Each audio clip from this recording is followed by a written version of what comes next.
Saudari-saudaraku yang terkasih, selamat pagi semuanya.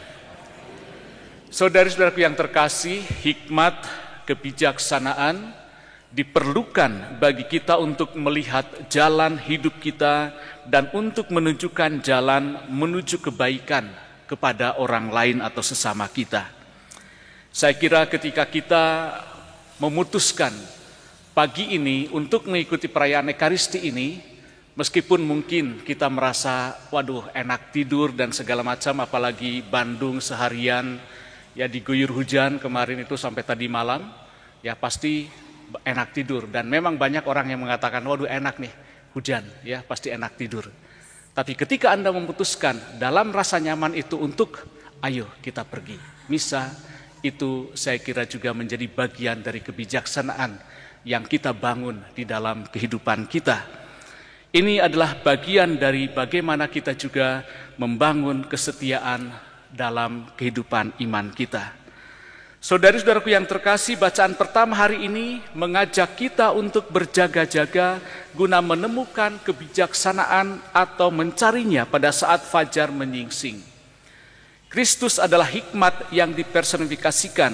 Dia tidak hanya menunggu kita untuk menemukannya, Dia mencari kita masuk ke dalam hidup kita, situasi kita, dan mencoba membantu kita menyelesaikan situasi-situasi yang kita hadapi. Dalam bacaan kedua hari ini, Santo Paulus menyemangati jemaat Tesalonika yang berada dalam kegelapan tentang nasib saudari-saudara seiman mereka yang telah meninggal. Dalam terang Kristus yang telah bangkit, Paulus memberikan penghiburan dan meyakinkan mereka. Jika Yesus mati dan bangkit, demikian juga dengan orang-orang yang mereka kasihi yang telah meninggal. Kematian tidak memiliki kata terakhir karena Kristus telah menaklukkan maut. Kristus memberikan terang tentang kematian dan kemenangannya atas kematian, dan kita memiliki pengharapan sebagai hasilnya. Sementara dalam Injil hari ini, lampu yang menyala melambangkan kekuatan amal kasih.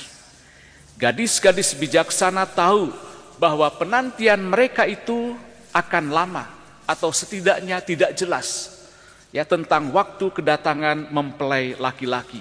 Jadi mereka juga mempersiapkan dan membawa minyak tambahan.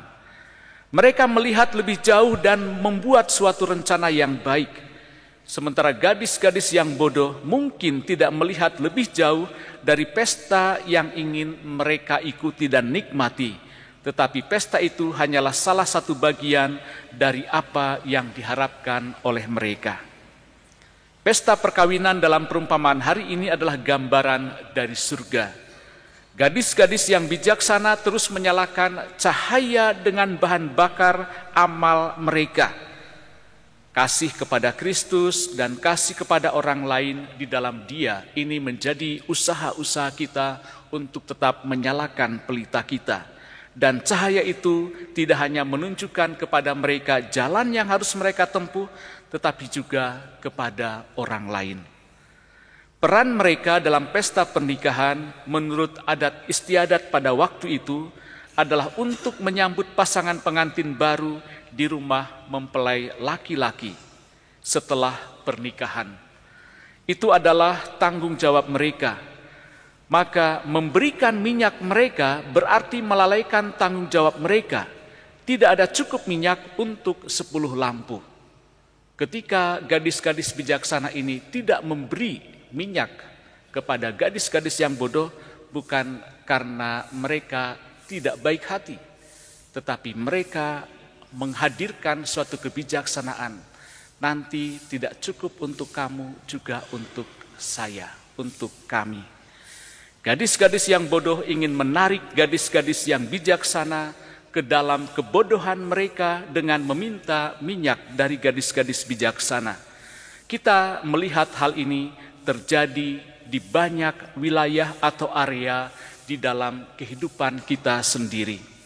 Mungkin tentang komentar negatif, mungkin juga tentang upaya-upaya penghakiman kepada orang-orang yang ada di sekitar kita, juga kecurigaan-kecurigaan yang seringkali justru menjauhkan kita dari relasi yang ada saat itu.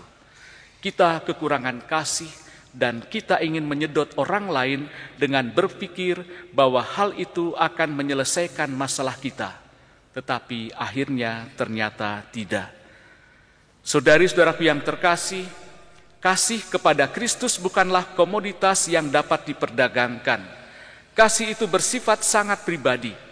Jika gadis-gadis yang bijaksana mengikuti nasihat gadis-gadis yang bodoh atau permintaan mereka, maka akan ada 10 gadis bodoh yang ditinggalkan dalam kegelapan malam itu.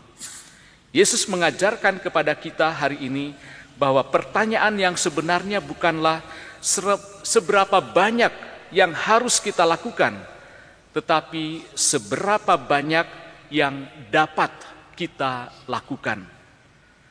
Apakah pelita kita penuh dengan minyak iman yang tidak dapat kita pinjam dari orang lain, tetapi harus kita justru kembangkan sendiri dalam keintiman, doa, dan permenungan pribadi?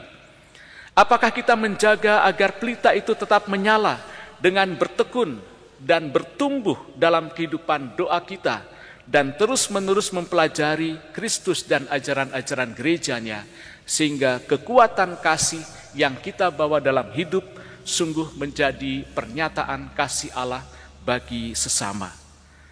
Jika kita perlu mengisi ulang lampu kita dengan minyak, kita harus mulai melakukannya sekarang juga. Dalam perayaan Ekaristi ini, mari kita perbaharui komitmen kita kepada Kristus dan berjanji kepadanya untuk melakukan apapun yang diperlukan untuk membangunkan diri kita sendiri dan mengisi kembali pelita kita dengan minyak iman, kasih, perbuatan-perbuatan baik. Saudari-saudaraku yang terkasih, Santo Agustinus pernah menasihati demikian. Berjaga-jagalah dengan sepenuh hati, berjaga-jagalah dengan sepenuh iman, berjaga-jagalah dengan sepenuh cinta, berjaga-jagalah dengan sepenuh kasih, berjaga-jagalah dengan amal kasih. Siapkan pelita, pastikan pelitamu tidak kehabisan minyak. Perbaharui dengan minyak yang mengalir dari hati nurani yang jernih. Dan pada saatnya sang mempelai pria, yaitu Yesus sendiri, merengkuhmu dalam haribaan kasihnya dan membawa kamu masuk ke dalam ruang perjamuannya. Di sana pelitamu tidak akan pernah padam. Saudari-saudaraku yang terkasih, marilah kita terus-menerus membangun kesetiaan, ketekunan, kebijaksanaan di dalam hati kita, di dalam hidup kita, dan semoga kita sungguh menjadi kuat, menjadi semakin bijaksana di dalam menjalani kehidupan kita. Tuhan memberkati.